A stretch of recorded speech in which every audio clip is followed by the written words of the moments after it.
स्वस्ति श्री राधा रमणो विजयते। ओम श्री गणेशाय नमः। ओम श्री सरस्वत्यै नमः। ओम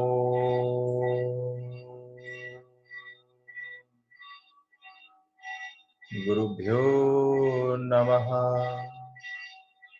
ओम नमो भगवते वासुदेवाय। ओम लंबोदरं परम सुंदरं कदंतं रक्तांबरं त्रिनयनं परमं पवित्रम् उद्यदिवाकर करोज्ज्वलकायकान्तं विघ्नेश्वरं सकलविघ्नहरं नमामि। सच्चिदानन्दरूपाय विश्वोत्पत्त्यादिहेतवे तापत्रय विनाशाय श्रीकृष्णाय वयं नमः। नारायणं नमस्कृत्य नरं चैव नरोत्तमं देवीं सरस्वतीं व्यासं ततो जयमुदीरये। कृष्णाय वासुदेवाय हरये परमात्मने प्रणतक्लेशनाशाय गोविन्दाय नमो नमः। गोविन्दाय नमो नमः। जय जय श्री राधे, जय जय श्री राधे, जय जय श्री राधे। प्रणाम।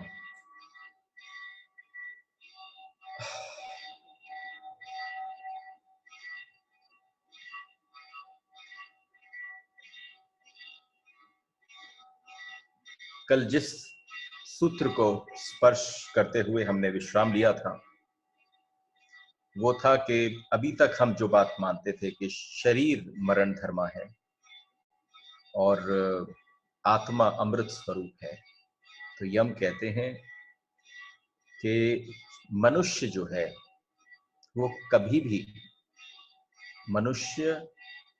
भी मरण धर्मा नहीं था। तो मरण धर्मा क्या था? मरण धर्मा है कामनाएं। एक व्यक्ति जिस समय अंतिम क्षण पर अपनी मृत्यु शैया पर लेटा होता है उसको केवल क्या स्मरण आता है? अगर आप एक बार उसके साथ, उसके हृदय की अवस्था के साथ कनेक्ट कर पाएं तो आप केवल एक ही चीज पाएंगे कि वो व्यक्ति क्या देखता है। What does death does to you? All your investment that you have done in relationships, in objects, in things, it snatches away everything. वो सारा इन्वेस्टमेंट मृत्यु की भाषा में कामनाएं हैं। आप वास्तव में अगर थोड़े भी सजग और गंभीर हो जाए भीतर की तरफ तो आपको आश्चर्य होगा जानकर कि शरीर का कोई लेना देना नहीं है। सारा खेल तुमने अपने मन से बना रखा है, वो कामनाओं का जाल है। छोटी सी चीज तुम्हारे पास से जाती है, जीते जी तुम्हें कष्ट होता है। जब महामृत्यु आती है और सब कुछ हाथ से छीन जाता है, सब कुछ दिखता है कि जा रहा है, वो कामनाओं की जब मृत्यु आपके सामने होने लगती है, आपका शरीर साथ नहीं देता उसकी पूर्ति के लिए, आपकी वाणी साथ नहीं देती, आपकी रसेंद्रियां साथ नहीं देती, आपकी सारी इंद्रियां आपका साथ छोड़ देती हैं। जो उस समय पर होता है वो कामनाओं की मृत्यु है। तो मनुष्य तो हमेशा से अमृत स्वरूप है, उसमें पोटेंशियलिटी भर कर आई। एक कितनी लंबी यात्रा वी हैव डन। आप इमेजिन करो, साल में 12 महीने होते हैं और हम करीब करीब 1 महीने साथ बैठ लिए हैं, मोर देन अ मंथ। और आज आपसे एक हल्का सा कॉमा लेने का समय है। And if I just say something to you, आप ध्यान रखना, अगर कामना जिस व्यक्ति ने जीते जी अभी इस पल, कुछ लोग होते हैं जो बहुत ज्यादा मटीरियलिस्टिक होते हैं, पदार्थों में फंसे होते हैं, उनको थोड़ी सी भी कमी सहन नहीं होती। थोड़ी सी भी कामना की, इच्छा की हल्की सी भी सीढ़ी के पायदान पर अगर समय नीचे उतर रहा हो या परिवर्तन हो रहा हो, तो उनको लगता है मैं गई, मैं गया। लेकिन जिस व्यक्ति ने जीते जी अपनी कामनाओं के लेवल्स को, डिग्रीज को कम करना चालू कर दिया, वो अमृत स्वरूप हो जाता है। इसलिए तो कामनाएं कब नष्ट होती हैं? तब तक कामनाएं नष्ट नहीं हो सकती जब तक हमारे जीवन में ये भाव उदय न हो कि वो है। जैसे ही वो भाव उदय हो जाए, आपकी सारी कामना, जितना मटीरियलिस्टिक परसूट्स हैं आपके लाइफ के, वो केवल तब तक मौजूद हैं जब तक आप उसकी विस्मृति में जी रहे हो। जिस पल परमात्मा के होने की स्मृति पता चल जाएगी,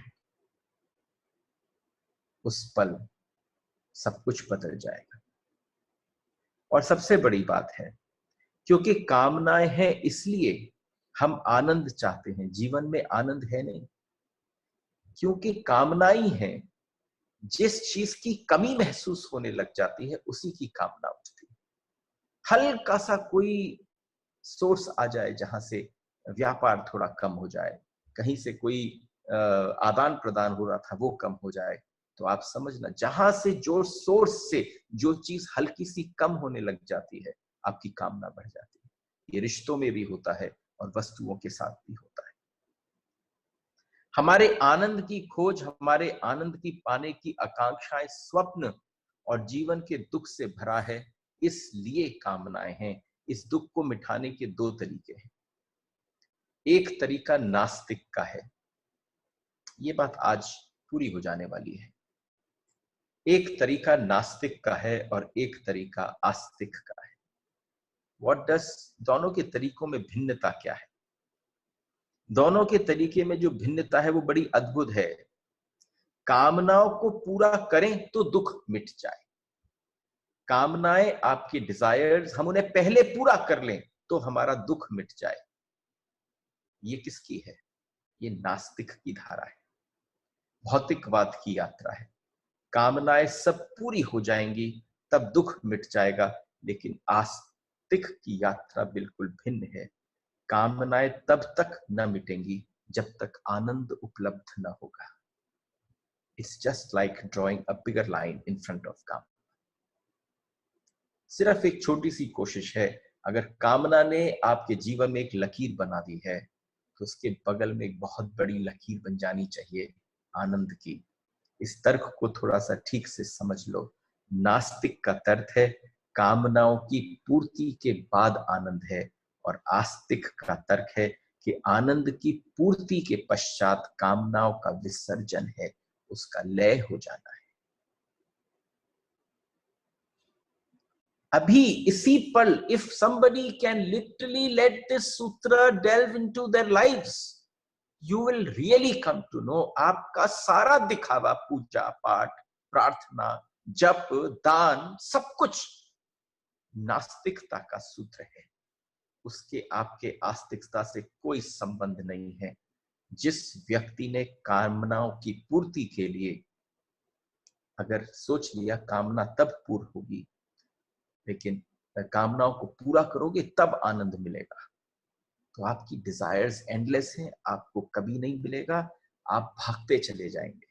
लेकिन आस्तिक अगर कोई है तो वो कहेगा आनंद की पूर्ति कामनाओं के विसर्जन पर है, जिस पल वो विसर्जित हो जाए। सूत्र में एक छोटा सा मार्ग है, क्योंकि आज we have to come to a अर्ध विराम to this whole discussion. सूत्र कहता है, जब हृदय की संपूर्ण ग्रंथियां भली भांति खुल जाती हैं, जब हृदय की संपूर्ण ग्रंथियां भली भांति खुल जाती हैं, तब वह मरण धर्मा मनुष्य इस शरीर में अमर हो जाता है। केवल बस इतना सा कहना था यम को नचिकेत से, इस यम को इस नचिकेत से। क्या कहना था कि जिस समय आपके हृदय की संपूर्ण ग्रंथियां भली भांति खुल जाती हैं, तो भली भांति खुल जाने को क्या कहा जाता है? भारत हृदय को भारतीय मनीषा ने हमेशा एक पुष्प की, एक फूल की भांति देखा है। जब तक आपकी हृदय की ग्रंथियां नहीं खुल जाती, जब तक आप अपनी उस ऊर्जा को ऊपर नहीं ले जा पाते, तब तक वो फूल मुरझाया हुआ है, वो फूल बिल्कुल दबा पड़ा है। लेकिन जैसे ही उसमें से ऊर्जा निकलती है, सारी ग्रंथियां खुल जाती हैं, सारी इंद्रियों से रस जो है वो कामनाओं से छोड़कर आनंद की पूर्ति की तरफ जाता है। हृदय भरा भरा महसूस करता है, आंख थोड़ी गीली गीली महसूस होती है, तो समझ जाना वो पुष्प जो है वो खिलना प्रारंभ हो गया है। और कोई बात नहीं कहनी, यही केवल सनातन उपदेश है। यम कहते हैं नचिकेत से केवल यही उपदेश देना था, यही बात कहनी थी, यही सनातन उपदेश है। शतम चैका च हृदयस्य नाड्यस्ताम तासाम मूर्धानम भिनिः श्रुतैका तस्योर्ध्व मायन्मृतत्वमेति विश्वंगन्या उत्तरकमणे भवन्ति। सूत्र है, और देखिए हम आखिरी सूत्रों की तरफ अग्रसर हो रहे हैं। तो निश्चित है कि आज दो प्रकार की एक प्रसन्नता का भी बोध है, और थोड़ा मन के अंदर थोड़ा भारीपन भी है। प्रसन्नता इसलिए, जब एक चीज को आप प्रारंभ करते हैं, वो धीरे धीरे अग्रसर होती है, थोड़े थोड़े क्रेसेंडोस पर चलती है, तो आपको बहुत आनंद आता है। लेकिन जब हम सब जो रोज बैठते थे, और इस श्रृंखला को आज हमें विराम देना होगा, तो इसमें थोड़ा मन भारी भी होता है, सबका भी हो रहा होगा।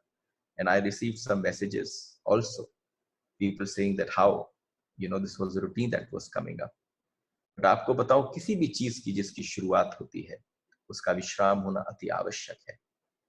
इसलिए आवश्यक है कि उसके प्रति रस भावना बनी रहे। तो ये सूत्र क्या कहता है? हृदय की 101 नाड़ियां हैं। श्रवण करना, हृदय की 101 नाड़ियां हैं। उनमें से एक नाड़ी मूर्धा कपाल की ओर निकली हुई है, इसे ही सुषुम्ना कहते हैं। उसके द्वारा ऊपर के लोकों में जाकर मनुष्य अमृतत्व को प्राप्त हो जाता है। उससे संबंध स्थापित कर कर मनुष्य ऊपर के लोकों में जाता है और संबंध स्थापित कर लेता है शरीर के रहते हुए। दूसरी 100 नाड़ियां मरण काल में, एक्सप्लेन करने जा रहा हूं, नाना प्रकार की योनियों में ले जाने वाली हेतु होती है। यानी 101 हृदय की नाड़ियां हैं, और उनमें से केवल एक ऐसी है जिसे हम सुषुम्ना कहते हैं। उसके द्वारा ऊपर के लोकों में जाकर मनुष्य अमृत को प्राप्त करता है। और 100 ऐसी नाड़ियां हैं, 100, यानी इमेजिन करिए कि वो एक के साथ संबंध स्थापित हो जाए, तो यात्रा ऊपर के लोगों की, देवतुल्य हो जाते हो, स्वयं परमात्मा हो जाते हो। लेकिन 100 जो हैं वो नीचे खींच रही हैं। इसीलिए तो वो विरला है। इसीलिए तो कहा जाता है कि वो विरला है कि अंबर भर से धरती भीजे, ये जाने सब कोई। धरती बरसे अंबर भीजे, विरला जाने कोई। वो विरला है जिसका संबंध सुषुम्ना के साथ हो पाता है। वो विरला है। हृदय में जैसे मैंने कहा कि कुल मिलाकर 101 नाड़ियां हैं। योग का नाड़ियों के संबंध में थोड़ा विशिष्ट विज्ञान है, और विशिष्ट विज्ञान इस प्रकार से है कि आधुनिक शरीर शास्त्र उससे राजी नहीं है। आजकल का जो जो मॉडर्न मेडिकल वर्ल्ड है और जो योग का वर्ल्ड है, इन दोनों में अगर आप तालमेल बैठाएं तो जो मेडिकल वर्ल्ड जिन नाड़ियों को जानता है उसका संबंध योग की नाड़ियों से कतई नहीं है। दोनों में विरोधाभास है। योगियों ने इस संबंध में बड़ी चेष्टा की है, और विशेषकर पश्चिमी शिक्षा प्राप्त जो वेस्टर्न योगीज हैं, उन्होंने इसको तालमेल बैठाने की बहुत चेष्टा करी। शरीर शास्त्रियों ने जो योग से परिचित हैं, योग की नाड़ियों को आधुनिक विज्ञान के द्वारा खोजी गई मनुष्य की नाड़ियों के बीच एक इतनी अथक प्रयास किया गया। लेकिन आज आप पहली बार इसको अगर गौर से गंभीरता से समझ लें कि what is the difference, why people say that you should do yoga, why people say that there should be something to do with the body। एक बात समझना, अगर शरीर के किसी हिस्से में सेंसेशन कम हो रही या कहीं पर ऐसा अनुभव होता हो तो आप समझो इसका मतलब, इसका संकेत हो सकता है कोई मेडिकल साइंस में आपको न दे पाए, संभव नहीं। क्योंकि अभी तक मेडिकल साइंस कितनी भी बढ़ गई हो, जितनी मेरी अल्प बुद्धि बोलती है, whatever that you know about the medical science is only 3% medical science knows about the body, and yoga knows tremendous in comparison to the 3%, yoga knows more than 70-80%। तो ये क्या अंतर है? दो प्रकार के शरीर होते हैं। आप सब जितने भी बैठे हैं उनके दो प्रकार के शरीर हैं। एक शरीर है पदार्थगत और एक शरीर है ऊर्जागत। एक शरीर पदार्थगत है और एक शरीर ऊर्जागत है। योग जिन नाड़ियों की बात करता है वे ठीक इस भौतिक शरीर की नाड़ियां नहीं है। ये जो मॉर्टल बॉडी है, इसका योग की उन नाड़ियों से कोई संबंध नहीं है। आप यम की बात सुन रहे हो, एक डॉक्टर थोड़ी नहीं है कि डॉक्टर बोले कि तुम्हारे 3 आर्टरीज हैं या 3 जो ब्लड लेकर आ रही है वो क्लॉग्ड है। वो एक डॉक्टर की जानकारी है। लेकिन एक योग शास्त्री जब बोलता है उसका संबंध बिल्कुल भी नहीं है मेडिकल साइंस से। वो क्या कहता है? भौतिक शरीर की नाड़ियां अलग हैं, इसलिए भौतिक शरीर से उन्हें पाया भी नहीं जा सकता, भौतिक संसाधनों से भी नहीं पाया जा सकता। फिर कैसे पाया जाएगा? जो लोग कोशिश करते हैं भौतिक शरीर की नाड़ियों के तालमेल बिठाने की, वो योग का हित नहीं अहित करते हैं। इसके पीछे क्या है कि दो प्रकार के शरीर होते हैं।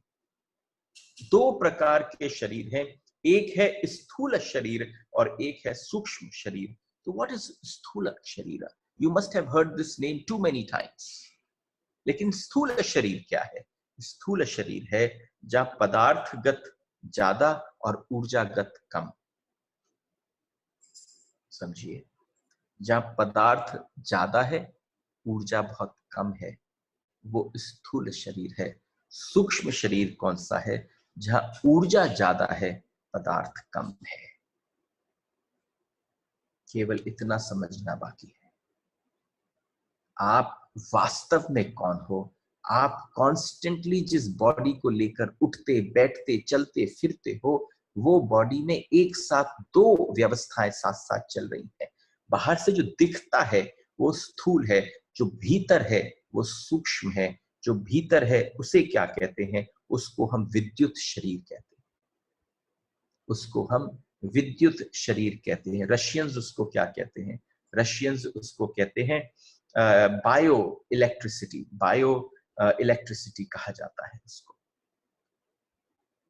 तो जब उन्होंने एक बहुत बड़ा शोध किया, और उस शोध को करने में जिस बात की, ये पुरानी बात है, करीब 30-35-40 साल से मैंने सिर्फ इसको ग्रंथों और किताबों में पढ़ने की चेष्टा करी जब मेरी रुचि उस तरफ हुई।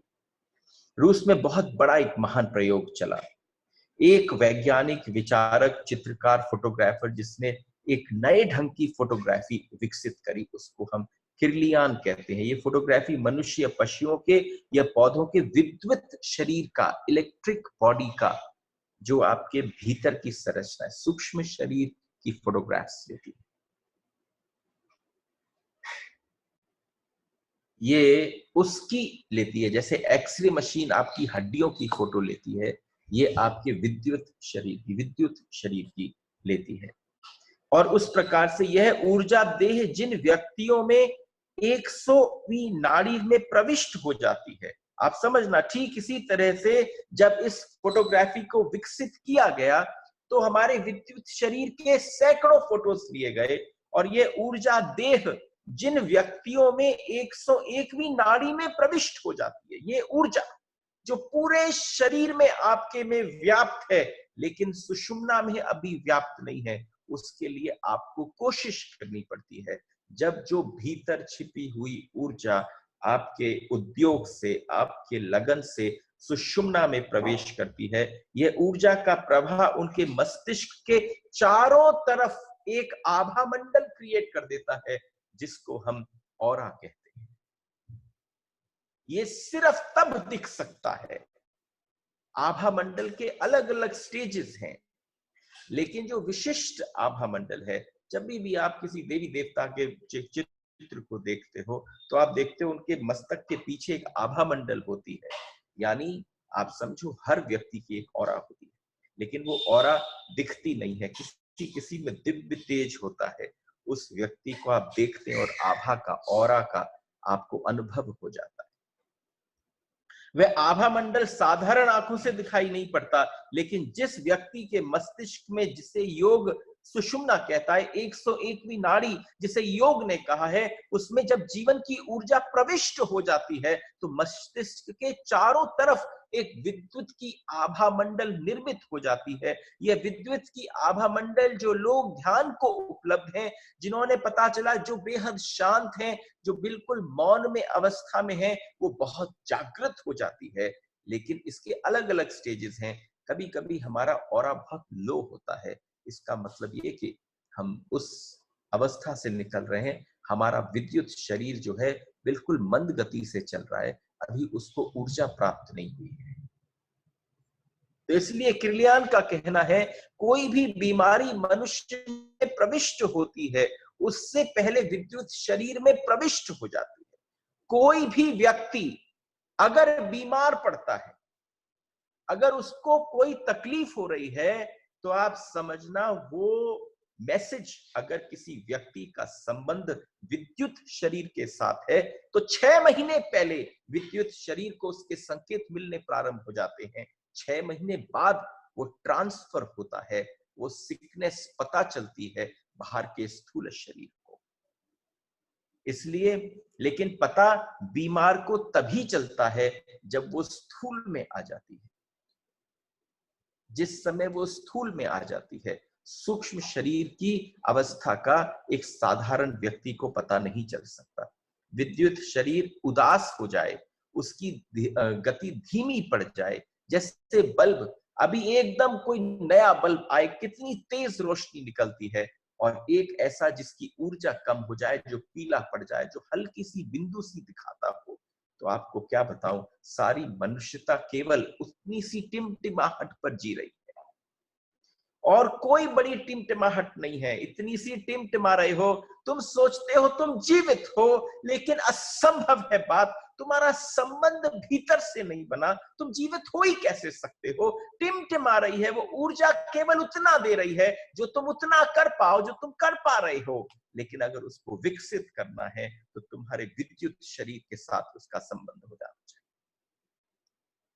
इसलिए यह जो योगी जिन्होंने नाड़ियों की बात की, विद्युत शरीर की बात की है, इस भौतिक शरीर से इनका संबंध नहीं है। यद्यपि भौतिक शरीर के परिणाम होंगे, विद्युत शरीर में जो भी अंतर पड़ेंगे उसके भौतिक शरीर पर परिणाम अवश्य होंगे। जो आपके भीतर, वो आपके बाहर। तो आप समझना कि जब मैंने आपसे बार बार कहा कि अगर मृत्यु निकट होती है, जैसे ही पता चल जाए इस व्यक्ति को, तो सबसे पहले, let me explain, this is so beautiful, अगर आप इसको एक बार अच्छी तरह से श्रवण करें तो आपको पूरी अपनी लाइफ साइंस पता चल जाएगी। What are you made of. जैसे ही विद्युत शरीर ऊर्जा को भीतर की ओर संग्रहित करता है, तो सबसे पहला मैसेज कहां पहुंचता है? आपकी नासिका पर पहुंचता है। कुछ संबंध है। मैंने आपसे भी कहा, जब 6 महीने जीवन रह जाए तो आपको नाक नहीं दिखती। क्यों नहीं दिखती? इसके पीछे कारण क्या है? कि विद्युत शरीर का जो फैलाव है, उसमें आप ये बाहर की जो बॉडीज देख रहे हैं, ये स्थूल है। अंदर की बॉडी जो है वो सूक्ष्म है। लेकिन जब विद्युत शरीर पूरे इस जाल के अंदर, विद्युत की जैसे पूरे किसी घर के अंदर, किसी पीओपी के अंदर हजारों तार निकल रहे होते हैं, बाहर तो आपको सिर्फ बल्ब दिखते हैं, लेकिन आपके शरीर के अंदर भी बिल्कुल वही संरचना है। जब आपकी नासिका या कोई भी आपके शरीर का अंग जो है, जब विद्युत उसको अंदर खींचने की चेष्टा करता है, तो शरीर पर सबसे पहला इसका प्रतिफलन कहां दिखता है? आपकी नासिका पर दिखता है। आमतौर से नाक हमारे चेहरे का अहंकार का प्रतीक है, और अहंकारी आदमी की नाक बता देती है, विनम्र आदमी की नाक बता देती है। नाक का संबंध, इसका अध्ययन कर लिया जाए तो आदमी के बाबत बहुत कुछ बताया जा सकता है। मृत्यु के 6 महीने पहले जब अहंकार टूटने लगता है, जब शरीर में यथेष्ट शक्ति निश्चेष्ट होने लगती है, जब सब कुछ निकलने लग जाता है, कामनाएं बढ़ती चली जाती हैं, उस समय पर ये नासिका के भीतर जो विद्युत की शक्ति है, वो भीतर की तरफ जाने लगती है। इसलिए कहा जाता है, जब व्यक्ति मर जाता है तो सबसे पहली चीज अगर कोई ठंडी पड़ती है, तुम्हारी नाक पड़ती है। इसलिए हमने आपसे कहा था। तो आप समझो, नाक इज्जत का प्रतीक है, अहंकार का। लोग कहते हैं, ख्याल रखना मेरी नाक न कट जाए। इसका मतलब क्या है? लेकिन अगर कोई इसको योग की भाषा में समझे, तो आप समझना, जिस किसी व्यक्ति को आएंगे ये मोमेंट्स, जब आएंगे, गौर करते रहना, देखते रहना, तुम्हारे विद्युत शरीर में खींची तो नहीं, क्योंकि जो भी कुछ तुम्हें दिख रहा है वो बाहर का स्थूल है, सूक्ष्म दूसरी भाषा है। इस प्रकार इस शरीर के ठीक पीछे, ठीक इस शरीर के भीतर समाया हुआ है, पूरे रग रग कण कण में, एक एक रोम छिद्र में जो बाहर जीवन को निकाल रहा है, वो विद्युत शरीर है। ये विद्युत शरीर हम अपने साथ लेकर चलते हैं। और पिछले जन्म में जब आप समाप्त हुए, तो आपकी भौतिक देह समाप्त हो गई थी, आपका स्थूल शरीर चला गया था। लेकिन आप इसको किसी और भाषा में बोलें, इसको एस्ट्रल बॉडी भी बोलते हैं, इसको सूक्ष्म शरीर भी बोलते हैं, इसको कारण शरीर भी बोलते हैं। लेकिन जब पुनः कहीं आपकी देह, आपके देह छूटने के पश्चात आत्मा किसी और चीज में प्रविष्ट करेगी, तो ये कहीं ना कहीं रूप में आपकी सूक्ष्म शरीर की यात्रा करेगा। सूक्ष्म शरीर भी साथ साथ जाएगा। सूक्ष्म शरीर कब छूटता है? मेरे पास बहुत सारे लोग आते हैं, हम कई लोगों के साथ खूब सारी यात्राएं करते हैं, बहुत सारे दान धर्म आदि किए जाते हैं, और एक भक्त हैं जो बार बार कहते हैं कि please Guruji bless me, this should be my last birth. How will be possible? क्या आप इतने बड़े सामर्थ्यवान हो सकते हैं, ये कह दें कि ये मेरा आखिरी जन्म है? संभव नहीं। लेकिन एक सामर्थ्य है आप में, आप ये अपना जीवन आखिरी बना सकते हैं। क्यों? क्योंकि सबटाइल बॉडी डिसिपियर्स ओनली। जो ये सूक्ष्म शरीर है, ये डिसअपियर सिर्फ तब करता है जब व्यक्ति अपने ऊर्जा की यात्रा को ऊपर लेकर जाए, और जब इन दोनों आंखों के बीच में से तीसरे नेत्र का जो स्थान है, जिसको हम आज्ञा चक्र बोलते हैं, उस आज्ञा चक्र पर जाके अपनी इंद्रियों को आज्ञा दे, उनको गुलाम बनाए, और सीधे ले जाकर सहस्रार में जाकर उस कमल के फूल को विकसित कर। वो ही केवल व्यक्ति है जिसने अपनी ऊर्जा को नीचे से उठाया। हमारे कुछ जीवन में केंद्र हैं। आप लोग कहां रहते हो? एक केंद्र है मूलाधार और एक केंद्र है सहस्रार। व्यक्ति जो है केवल इन दो पर रहता है, और बीच में जो ये 101 नाड़ियां बताई है हृदय की, इसमें से एक है ऊपर, जो हृदय आदि इन स्वर्ग के ऊपर के लोकों में ले जाती है। उस व्यक्ति का दोबारा पुनर्जन्म नहीं होता, उसने अपनी एस्ट्रल बॉडी को भी छोड़ दिया है। उसके पश्चात वो जहां किसी दिव्य आत्मा में, दिव्य परमात्मा में जाकर प्रविष्ट हो जाता है। लेकिन हमारे दो केंद्र हैं। मैंने आपसे कहा, एक हमारा ये केंद्र है, और एक हमारी काम का केंद्र है, काम वासना का केंद्र। तो आप समझो, जब मृत्यु होती है तो दो ही प्रकार से शरीर निकलता है। एक काम के स्थान से निकलता है, मूलाधार चक्र से निकलता है, या एक कपाल फट कर निकलता है। और हमने कितनी बड़ी बेहूदगी कर दी, अपने मृत्यु के सारे संस्कारों में कितनी गड़बड़ कर दी कि जहां पर किसी योगी की किसी ने सहस्रार तक अपनी ऊर्जा को उठाने का काम किया, बैठा ही था कि सर फट गया, क्योंकि वो पुष्प जो था वो इतना बड़ा विकसित होता चला गया कि उसकी कपाल फूट गई। और जब एक दिन प्रश्न किया यहाँ पर कि ये सारे प्रोसेसेस क्या हैं, हमने इन प्रोसेसेस की दुर्गति कर दी है। ये इसलिए कर दी है कि हर बालक चाहता है कि जब मेरा पिता मरे तो उसके मस्तक से प्राण निकले, क्योंकि उसने जीवन कैसे जिया। आप ये सोचते हो मैं जीवन जीऊंगा, सज धज के लगूंगा, लोगों को बड़ा अच्छा लगूंगा, लेकिन एक छोटी सी धारणा करना कि मृत्यु तुम्हारा सबसे बड़ा प्रमाण और पैरामीटर है कि तुम्हारी जिंदगी का केंद्र कहाँ था। जिसकी मृत्यु जो है वो यम के द्वार से निकलेगी, मूलाधार चक्र से निकलेगी, यानी जीवन पर्यंत उस व्यक्ति ने जीवन कैसा जिया कि भाई काम वासनाओं पर ग्रसित था, वहीं पर उसका सेंटर था, पूरे समय वासनाओं से भरा पड़ा था। और जिसने अपने आप को जागृत कर लिया, योगी बन गया, उसकी यहां से फूट कर निकली। लेकिन ये जो 100 नाड़ियां हैं, एक को छोड़ दो, ये जो 100 नाड़ियां हैं, ये आपको बताती हैं आप किस लेवल पर हो। ये आपको संबंध स्थापित कराती हैं कि आप किस स्थान पर हो। तो इसलिए योग कहता है जो 101 हृदय में नाड़ियां हैं, 100 नाड़ियां तुम्हें संसार में ले जाती हैं, एक परमात्मा तक ले जाती है। उसका मार्ग जो है वो कोई विरला ही चुनता है। वे जो 100 नाड़ियां हैं वो 100 रास्ते, उन 100 नाड़ियों पर विभिन्न विभिन्न नाड़ियों पर विभिन्न विभिन्न योनियों की यात्राएं होती हैं। अगर आप समझो, एक स्थान पर हमने एक बात कही थी कि भाई क्या हम दो पग वाले होने के बाद 4 पग वाले हो जाएंगे? सोचो। तो हमने उनसे कहा कि कई शास्त्रों में भिन्नता भिन्नता है। कोई कहता है कि अगर सही नहीं करोगे तो 2 पग से 4 वाले पशु बन जाओगे। लेकिन मैं आपको इसमें एक नवीनता प्रस्तुत करता हूं कि अगर आपने इस जीवन में ये यात्रा स्वयं नहीं करी और अगला जीवन आपको चांस की वजह से फिर से मनुष्य का मिल गया और आपने जीवन पशु की भांति दिया, बंधे बंधे जिया, चीजों से, व्यक्तियों से, संबंधों से बंधे बंधे आपने जीवन जिया, तो आपकी क्वालिटी ऑफ लाइफ गिर जाएगी। कभी कभी नहीं होता, कोई आदमी बहुत गुस्सा करता है तो हम क्या कहते हैं, कुत्ते की तरह से भौंक रहा है। कोई आदमी छोटी छोटी चीजें में हर गंदगी की चीज को इकट्ठा करता है तो हम क्या कहते हैं, बिल्कुल सुअर की भांति। तो आप समझना, ये परिमाण है, ये पैरामीटर्स हैं कि अगर आपको मनुष्य का शरीर मिलता जाए, आपकी क्वालिटी ऑफ लाइफ गिरती चली जाए, तो आपकी योनि जो है वो परिवर्तित होती चली जा रही है, डिग्रेडेड होती चली जा रही है। सिर्फ एक अयोनि नाड़ी है, बाकी सब योनि वाली है। और जो अयोनि नाड़ी है उसको हम सुषुम्ना नाड़ी कहते हैं, जिससे फिर संसार में कभी प्रवेश नहीं होता। यम बोल रहे हैं नचिकेत को, हे नचिकेत, एक ही नाड़ी अयोनि है और सारी नाड़ियां जो हैं वो संसार में ले जाती हैं।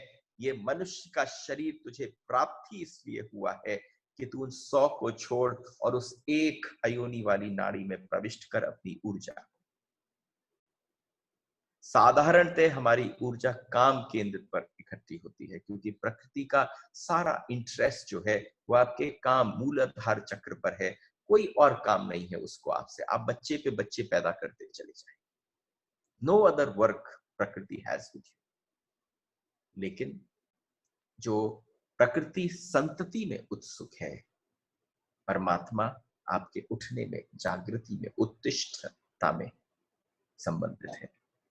आपकी सारी ऊर्जा जो है ये डिपेंड करता है कि वो किस स्थान पर है, कहां पर बैठी है। और आपने अपने जीवन काल में इस यात्रा को, ये मत सोच लेना कि मेरी तो उम्र निकल गई, मैंने तो बिता दिया सारा समय और अब क्या हो सकता है, अभी हो सकता है।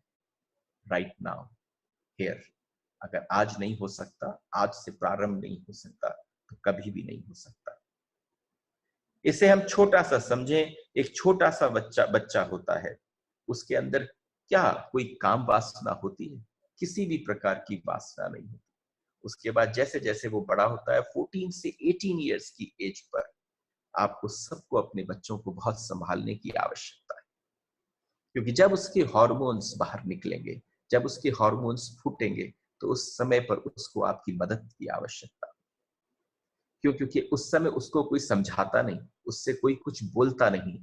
लेकिन अगर रियली में कोई सच्चे अच्छे माता पिता हैं, वो इस बात को कर दें, and he sees that changes happening within the son, the moods are changing, he is getting more ferocious and more angry, then it is worth talking to your son. जिस दिन सहस्रार सक्रिय हो जाता है, जिस दिन इस ऊर्जा से, आपकी रीढ़ की हड्डी से होते हुए ऊर्जा ऊपर की तरफ जाती है, सहस्रार सक्रिय हो जाता है, उस दिन एक ऐसी घटना घटती है कि उस दिन व्यक्ति इस तरह परमात्मा से भर जाता है कि फिर सारे केंद्रों पर ऊर्जा जो है वो थम जाती है, सारी ऊर्जा यहां पहुंच जाती है। लेकिन यहां पहुंचाने के लिए करना क्या है? मस्तिष्क को खाली करना, एम्प्टी योरसेल्फ, कामनाओं से रहित होना। ये आपको मृत्यु अंत में करे और आपको पीड़ा हो, जीते जी कर लो तो मार्ग प्रशस्त हो जाए। तुम अपने हाईवे को पकड़ लो। अभी पगडंडियों से चल रहे हो, खेतों के बीच में गन्ने के उसमें उसमें फंसे हुए निकल रहे हो, रास्ता पता नहीं है। लेकिन जैसे ही तुमने इसको पकड़ा, तुम्हें रास्ता पता चल जाएगा। और जब वो होगा तो शीर्षासन क्यों करते हैं लोग? कि भाई शीर्षासन इसलिए करते हैं, अगर उल्टे खड़े हो जाएंगे तो हमारी सारी एनर्जी ऊपर से नीचे मस्तक पर आ जाएगी। देखो, इस समय ऐसा समय नहीं है कि बहुत सारे लोग हमसे ये भी कहते हैं कि शीर्षासन हो नहीं पाता। तो उसके बहुत सारे अलग अलग विकल्प भी हैं कि ऐसा कैसे किया जाए कि आपकी एनर्जीज जो है, आपकी ऊर्जा जो है, वो आपके मस्तिष्क तक आ जाए। तो कभी कभी जब हम भेंट करेंगे आपस में, तो we will literally let you know and be aware of how this energy can be, ऊपर नीचे कैसे हो सकती है। और बहुत सारे तत्व हैं, जब आप शरीर पर इस पृथ्वी पर बैठते हैं तो एक पृथ्वी का एक चुंबकीय आकर्षण है। आपका शरीर आपको पृथ्वी की तरफ, मूलाधार की तरफ खींचता है, और एक लेविटेशन है, योग आपको ऊपर की तरफ ले जाता है। लेकिन जो व्यक्ति वास्तव में इसको साधना में लिप्त हो जाता है, तो पाता है कि वो बिल्कुल वेटलेस हो गया है। तो किस बात की चर्चा कर रहे हैं यम यहाँ पर? यम कह रहे हैं कि दो ही चीजें हैं, एक हठ योग है, उसके माध्यम से पहुंचा जा सकता है, और एक राजयोग है। डिफरेंस क्या है? हठ योग ऊर्जा को ऊपर लाने की कोशिश है, हठ योग ऊपर लेकर जाने की कोशिश है। राजयोग विचार से मुक्ति करने की कोशिश है। जो यमराज बोल रहे हैं नचिकेत को, वो राजयोग की बात कर रहे हैं कि तेरे विचार शांत हो जाए, तू राजा बन जाए। राजयोग सिर्फ कितना है? राजयोग का ये मतलब नहीं कि तुम पर कितनी संपदा बाहर है, तुमने कितना कमा लिया बाहर जो है। लेकिन राजयोग का मतलब है कि तुम उस पल, उस क्षण बिल्कुल राजा जैसे बन जाते हो, जिस क्षण तुम अपने सारे विचारों को स्वयं स्वाहा कर देते हो, सारे विचार तुम्हारे गिर जाते हैं। राजयोग ऊर्जा की फिक्र नहीं करता, वह कहता है विचार शांत हो जाए, ऊर्जा अपने आप ऊपर आ जाएगी। आपकी ऊर्जा, आपका चैतन्य, आपका बोध, आपकी प्रज्ञा इसलिए ऊपर नहीं उठ पाती क्योंकि विचार आपको उठने नहीं देते। इसलिए दोनों संयुक्त घटनाएं हैं, कहीं से भी शुरू किया जा सकता है। हट मैंने बता दिया कि शीर्षासन करते हैं, शरीर को कष्ट देते हैं, करके ही मानूंगा। लेकिन एक छोटा सा तरीका भी है, जो शीर्षासन न कर पाए, थोड़े स्लांटिंग पर लेट जाए, सर नीचे पैर ऊपर, तो ही आप देखेंगे महीने 2 महीने में बहुत फर्क पड़ने लग जाएगा। लेकिन राजयोग की बात कह रहे हैं यम। और ध्यान रहे, एक नियम है, प्रकृति शून्य को भर देती है। जिस दिन आपका मस्तिष्क खाली हुआ, उसी दिन ऊर्जा उठेगी और इस पूरे मस्तिष्क को इस पूरे सहस्रार केंद्र को, इस सहस्रार चक्र को भरना प्रारंभ कर देगी। आप सिर्फ तैयार रहें, बस और किसी चीज की आवश्यकता नहीं है।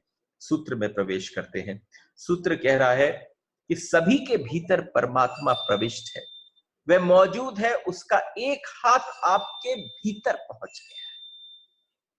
सबके भीतर परमात्मा मौजूद है। जरा गौर से समझना, ये एक ऐसा एग्जाम्पल है, वो समझ में आएगा आपको।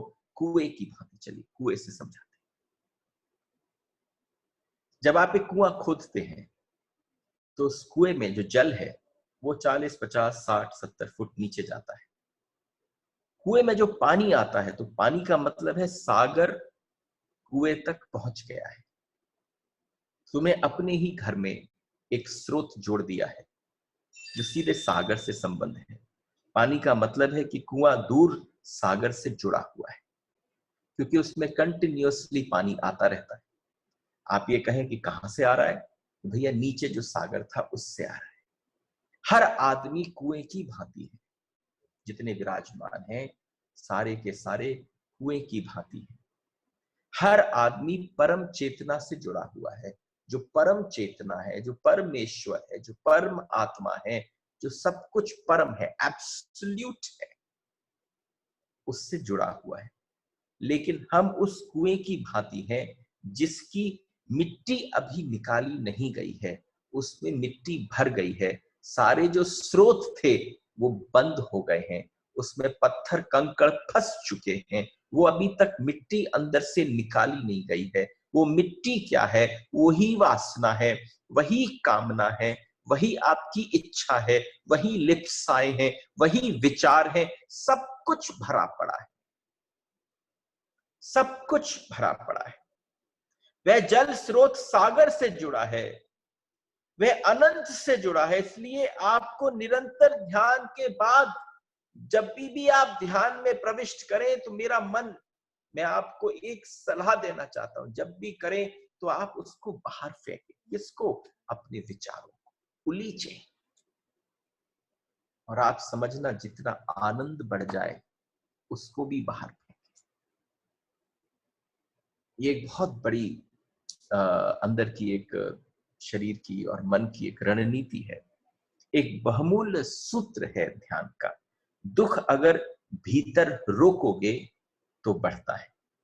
अगर मिट्टी को निकालोगे नहीं, अगर मिट्टी जो कुएं में भरी हुई है, पड़ी हुई है, उसको बाहर निकालोगे, उलीचोगे नहीं, तो समझना वो बढ़ती चली जाएगी। दुख अगर भीतर रोकोगे तो बढ़ता है।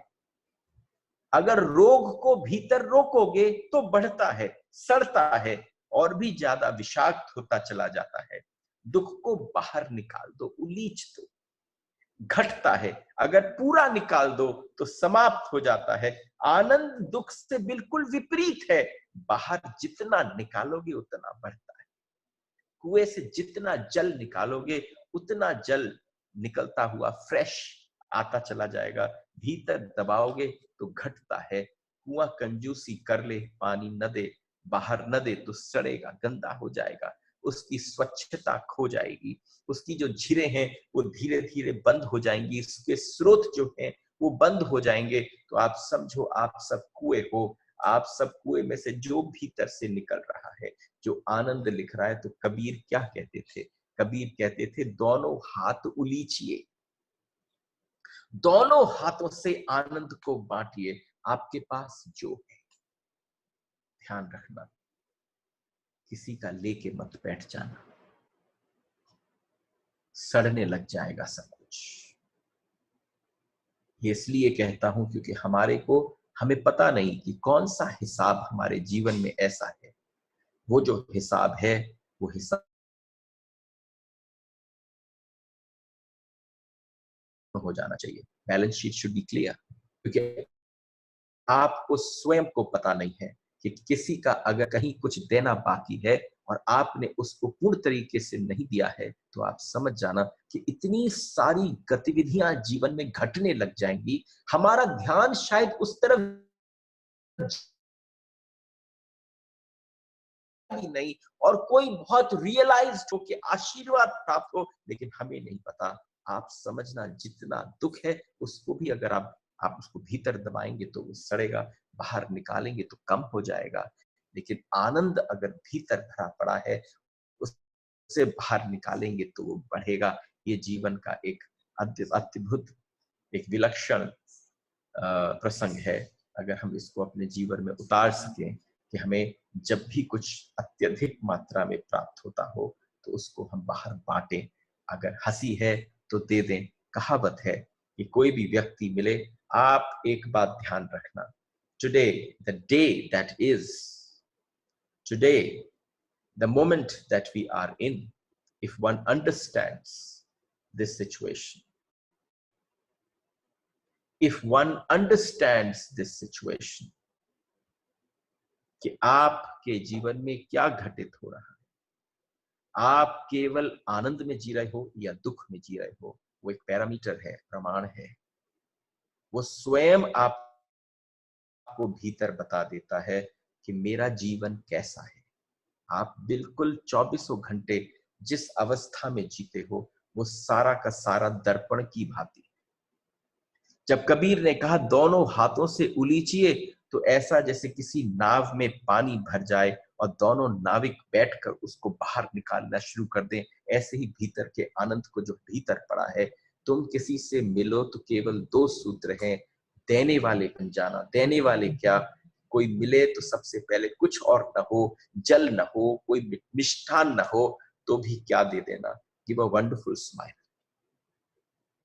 Smile and smell are the first things that a person gives to everyone. इसलिए हमने आपसे कहा कि बचपन से ही हम बच्चों के पीछे पड़ गए हैं, उनके उत्सव हम काट देते हैं।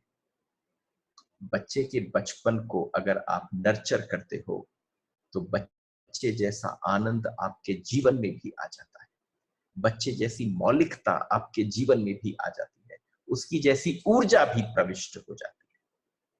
और जब तक यह नहीं होगा तब तक जीवन में छिपा उसका अनुभव होगा, उसे बाहर लाना होगा, उसे खींचकर प्रकट करना होगा, उस रोए रोए में झलकाना होगा और उसे सब तरफ बहना, ओवरफ्लो कराना होगा। जिस समय वो ओवरफ्लो करने लगेगा तो आपको लगेगा चारों तरफ जो आनंद पसर रहा है, उसकी धारणा ही बिल्कुल अलग हो जाती है। ध्यानी के लिए नृत्य बड़ा कीमती है। एक ध्यानी, मैंने एक दिन आप सबके बीच में बैठकर एक बड़े आनंद की बात कही थी।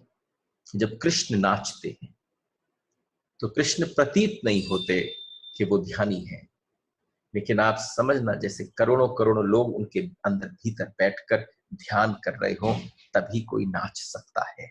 और अगर बुद्ध आपको बिल्कुल समाधिस्थ दिखते हैं, वो इसलिए कि उनके भीतर रोम रोम नृत्य कर रहा होगा।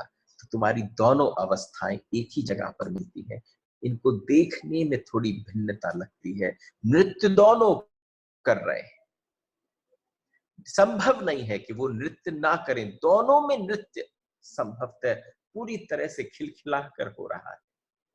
इस वजह से तुम एक और बात समझ लेना, एक व्यक्ति से कहा गया, जब कोई व्यक्ति आया, एक के पास पहुंचा, शेख फरीद के पास कोई गया, उसने पूछा कि हमने सुना कि मंसूर को किसी ने हाथ पैर काट दिए, लेकिन शेख फरीद जो हैं बड़े उच्च दर्जे के फकीर हैं, उन्होंने एक बात कही कि जरा इधर आओ।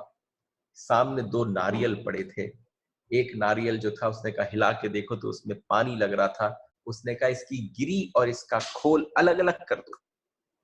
तो उसने कहा संभव ही नहीं, इसको तोड़ूंगा तो ये फट जाएगा, इसकी गिरी साबुत नहीं निकल सकती। क्यों नहीं निकल सकती?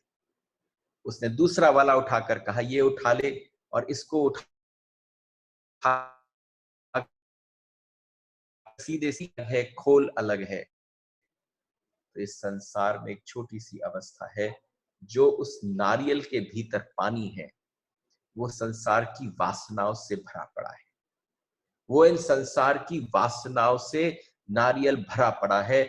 जब वासनाओं से भरा पड़ा है तो गिरी और खोल चिपटे हुए हैं, दोनों एक लगते हैं। उधर होगी मृत्यु तो लगेगा कि शरीर मर रहा है, लेकिन अगर जिस व्यक्ति ने जीते जी अपनी गिरी और खोल अलग अलग कर लिए, गिरी अलग है, खोल अलग है, तो उस व्यक्ति को बिल्कुल अनुभव नहीं होगा।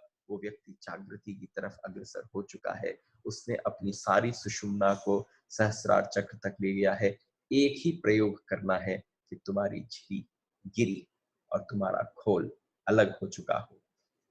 एक सूत्र है, आखिरी सूत्र, साधक को उसको मूंज से सींक की भांति अपने से ही शरीर से धीरता पूर्वक पृथक पृथक करके देखे, उसी को विशुद्ध अमृत स्वरूप समझे। यम ने नचिकेत को कहा था, वही बात मैं आप सबके बीच में कह रहा हूं। जब हम श्रीमद् भागवत कथा कहते हैं तो हम क्या कहते हैं? अरे भाई, ब्रह्मा जी से और नारायण से ब्रह्मा, ब्रह्मा से नारद, नारद से व्यास जी, व्यास जी से शुकदेव, शुकदेव से बहती हुई आई। लेकिन आज जब कठोपनिषद की चर्चा कर रहे हैं तो क्या कह रहे हैं? ये बात जो आपसे मैंने विनय किया इतने दिवस, ये छोटा सा मेरा विनय जो है, ये यमराज ने कहा नचिकेत से, जो कहा वही मैंने आपसे कहा। मात्र सुनकर नहीं, उसको जीकर, उस दिशा में थोड़े प्रयास कर कर, थोड़े प्रयत्न कर कर, थोड़े कदम बढ़ाकर, थोड़े कदम उठाकर, हो सकता है, निश्चित आश्वासन पक्का है, जिसने भी कदम उठाए वो कभी जीवन में चूका नहीं।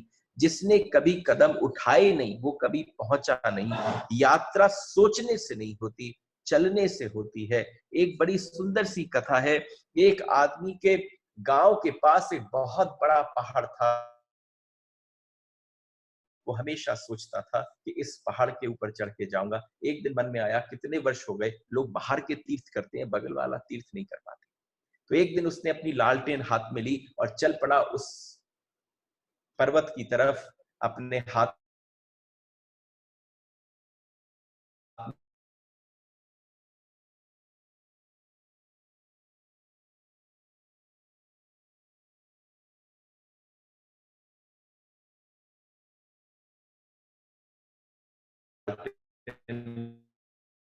लेकर थोड़ी ही दूर आगे बढ़ा था। उस वनों से कोई से निकल कर जा रहे थे। उन संत ने कहा, क्यों बैठ गए, कहां पर निकले हो? उसने कहा, बड़ी इतना सामर्थ्य नहीं, छोटी लालटेन है, अगर ये पूरा मार्ग प्रशस्त होता तो जाने की हिम्मत करता, ये लालटेन कहां तक चल पाएगी? तो उस संत ने एक छोटी सी बात कही, तू सिर्फ कदम तो बढ़ा, तू चल तो सही। तुम्हें भी अपनी ऊर्जा की यात्रा बड़ी कठिन लगती होगी कि कैसे मूलाधार से उठाऊं, कैसे सहस्रार तक ले जाऊं। तो यहाँ पर यम नचिकेत से कहते हैं, हे नचिकेत, एक बात कर, तू यात्रा प्रारंभ तो कर। तुझे केवल कितना प्रकाश चाहिए? 4 कदम आगे का प्रकाश चाहिए, उससे ज्यादा का नहीं चाहिए। पूरी यात्रा तुझे प्रकाश में होती चली जाएगी जितना तू आगे बढ़ता चला जाएगा। तू सिर्फ 10 मील की बात करता है, तू 10,000 मील चल सकता है एक हाथ में लालटेन बस।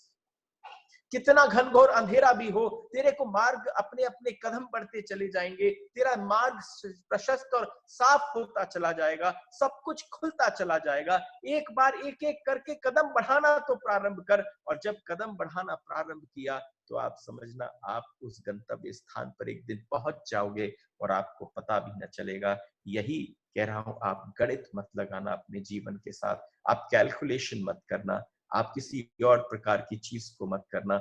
आप केवल ध्यान रखना, अपनी यात्रा प्रारंभ करना। प्रत्येक व्यक्ति अमृत की तरह पैदा होता है और मरण धर्मा की तरह मानकर अपने को जीता है। यह भ्रांति एक क्षण में टूट सकती है, अनंत जन्मों में भी न टूटे। अनंत जन्मों में भी ये धारणा न टूटे, लेकिन एक क्षण में टूट सकती है। कि आप पर निर्भर है, अगर आप तीव्रता से, प्रगाढ़ता से मान लें कि मैं ही अमृत हूं, मैं ही सब कुछ करने वाला हूं, आप ही आज अपनी लालटेन उठाएं और यात्रा प्रारंभ कर दें, तो बात बिल्कुल भिन्न हो जाए। जब कहा तो आप समझो, परमात्मा को तो बहुत लोग पाना चाहते हैं, लेकिन अपने आप को देना नहीं चाहते। वो अभी भी जगत से लेना चाहते हैं, जगत में फिरे हुए रहना चाहते हैं, लेकिन अपने आप को देना नहीं चाहते। लेकिन इसलिए बात चलती रहती है, जीवन चुकता रहता है, हम मरते रहते हैं, नए उठते रहते हैं, सारी घटनाएं घटती रहती हैं, रात्रियां व्यतीत होती हैं, आदमी चला जाता है, हम सारी बातें करते रहते हैं, सारा चक्र चलता चला जाता है। अपने को दाव पर लगाना होगा, उससे कम में बात नहीं होनी। बल्कि आप अगर सच में इस यात्रा पर अग्रसर होना चाहते हो तो अपने आप को इस क्षण, इस पल पूरी तरह से दाव पर लगा दो। नचिकेत जैसी सरलता, नचिकेत जैसा निर्दोष बुद्धि, नचिकेत जैसा अडिग विश्वास, अकंप खोज की आकांक्षा, अभीप्सा, शुद्र प्रलोभन में न डामाडोल हो पाना, सारा संसार भी मिलता हो तो भी दाव पर सब कुछ लगा देने का धैर्य और क्षमता उसके अंदर, अगर ये सब आपके जीवन से थोड़े से उतर आए तो ये नचिकेत को हुआ है वो आपको भी हो सकता है। आजकल सतयुग, त्रेता, द्वापर, कलयुग में फर्क क्या पड़ा? उस सतयुग में युद्ध होता था दो लोकों के बीच में, एक असुर लोक में और एक देवलोक में। त्रेता युग में वही युद्ध दो राजाओं के बीच में होने लगा। रावण भी राजा था, राम भी राजा थे। द्वापर में वही युद्ध किसके बीच में होने लगा? वो एक परिवार के बीच में होने लगा। आपस में कौरव और पांडव, एक ही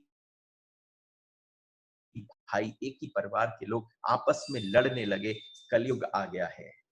ये युद्ध यूं सरक रहा है नीचे की तरफ। लोकों में था, राजाओं में था, परिवार में आया, अब कहां पहुंच गया है? आपके भीतर पहुंच गया है। इस युद्ध से निवृत्त हो जाएं।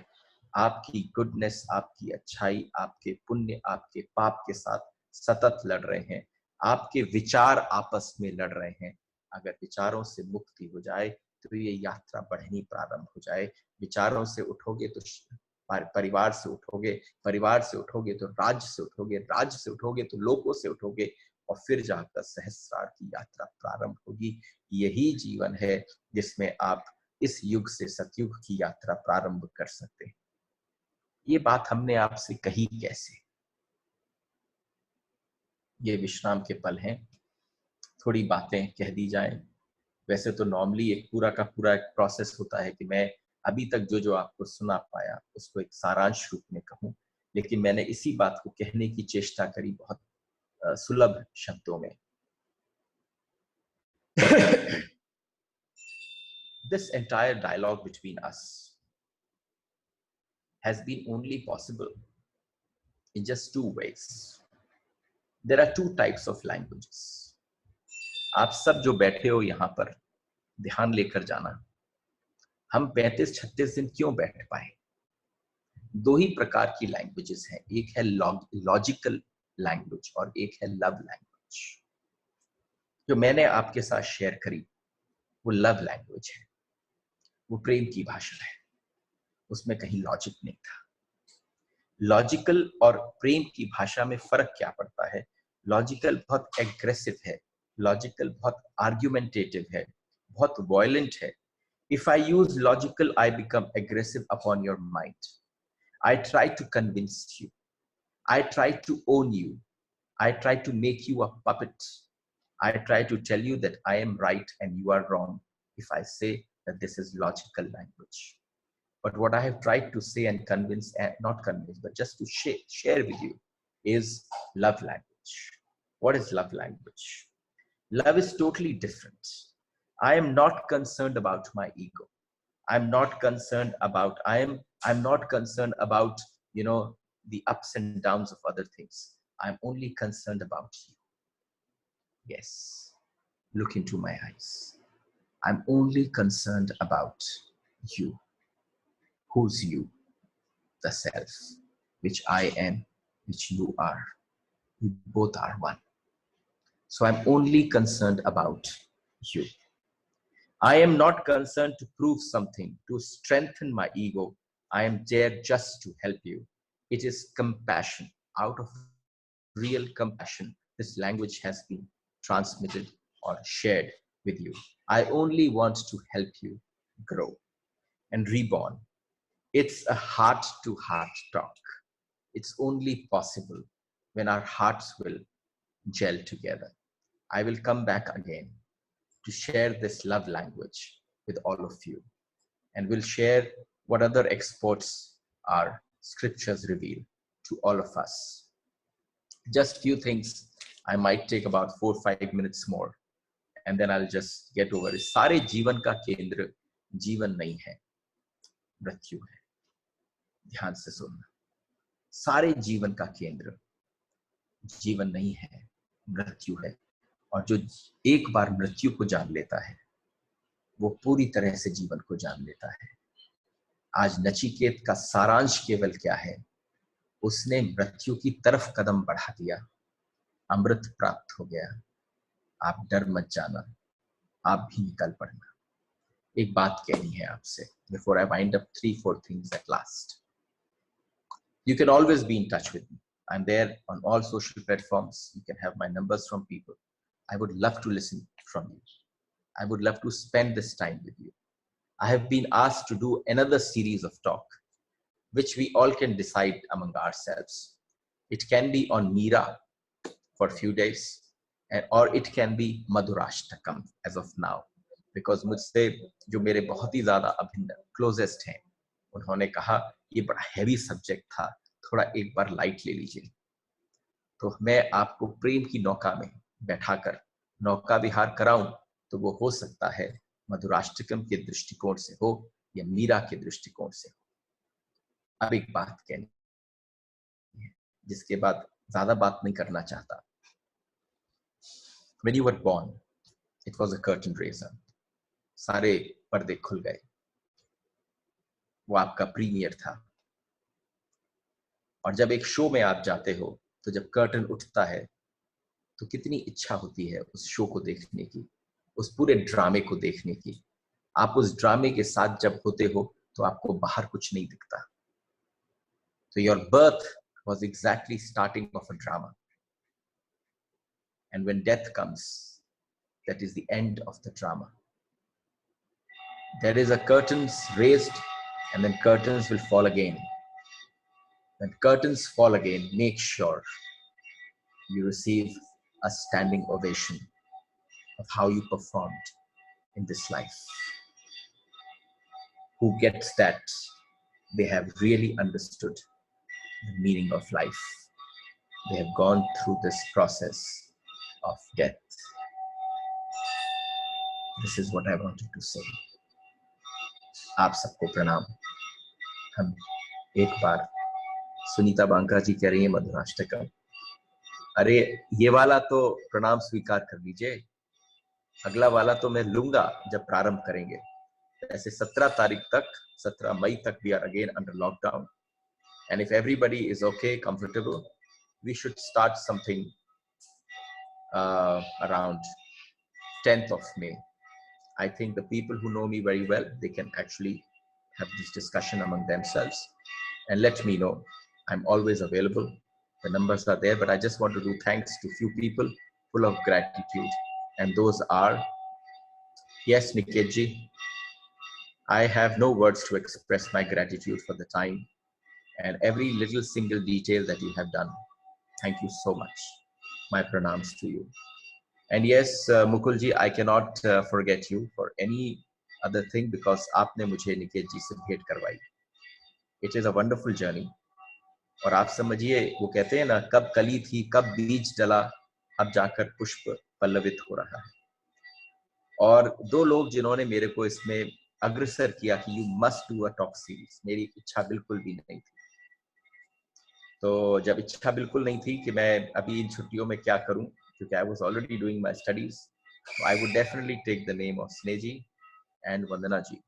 इन दोनों ने मुझसे कहा आपको बोलना चाहिए, और आश्चर्य की बात है अलग अलग समय पर, लेकिन फोन दोनों का साथ में पहुंचा। तो इसलिए एक बार हम आपस में चर्चा करें, सब लोगों को इकट्ठा करें। और हाँ, ऐसा नहीं है कि आप ये समझें ये वाली जो यात्रा थी ये मैंने बड़ी संकुचित रखने की चेष्टा करी कि लोग ना बढ़ें, लेकिन मधुराष्टकम में आप सबको प्रचार करना पड़ेगा कि हमारे ज्यादा से ज्यादा जो श्रोता हैं, जो जिज्ञासु हैं, जो मधुर रस में, प्रेम की नौका में हमारे साथ विहार करने चले, तो अपने अपने चप्पू लेके आ जाना, क्योंकि मैं उस समय चप्पू नहीं चला पाऊंगा, मैं सिर्फ बोलूंगा, और नौका कैसे चलेगी आपके चप्पुओं से। प्रणाम। आप अनम्यूट कर दें Niket ji, I can hear just few Radhe Radhes and then I will Radhe Radhe Radhe Radhe Radhe Radhe Radhe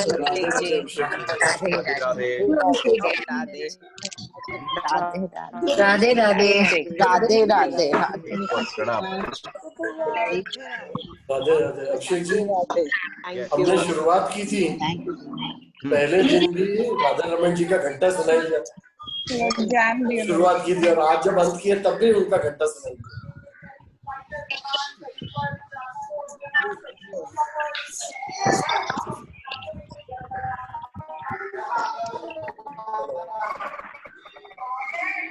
पहले दिन Radha Raman ji mistakenly. Hello,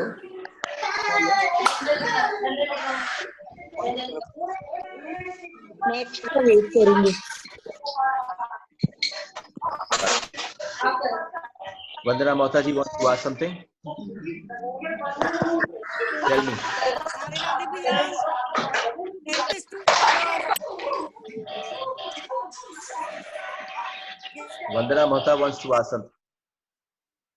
Go ahead, Ji. Vandana ji, go ahead, please. Radhe Radhe भैया, प्रणाम. 10th is too far off भैया, we have to start earlier. भैया, I can't hear you. I'll talk to you on the phone. Yep. Radhe Radhe प्रणाम. Sorry, आप भी mute हो गए थे. Anybody else?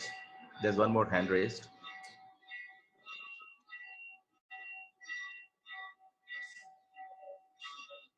He's not unmuting. Yeah. Hari bol. Thank you, Niket ji. Radhe Radhe. Okay, Ram Ram ji, बात करते हैं. Radhe Radhe. Ram Ram. Yeah.